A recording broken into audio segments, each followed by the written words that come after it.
Det er op til os at holde kommunen sund og bevare respekten og troen på, at vi vil nå vores mål, og men ikke så hurtigt, som vi måske først havde tænkt os.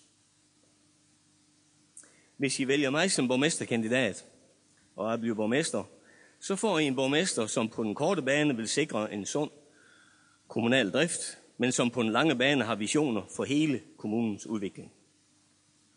Så får I en borgmester, som vil undersøge muligheden for at strømline kommunens administration, så I som borgere kan få bedre kommunale tilbud, når det gælder børnepasning, undervisning og ældrepleje.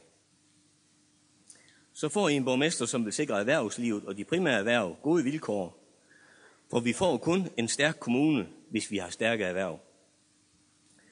Så får I en borgmester, der ønsker at sikre et rigt udbud af kultur- og fritidsaktiviteter til glæde for jer som borgere og som et trækplaster for folk, der ønsker at flytte hertil. Hvis I ønsker en erfaren og samarbejdende borgmester, hvor visioner og virkelighed går hånd i hånd, så skal I stemme på mig. Tak for jeres opmærksomhed.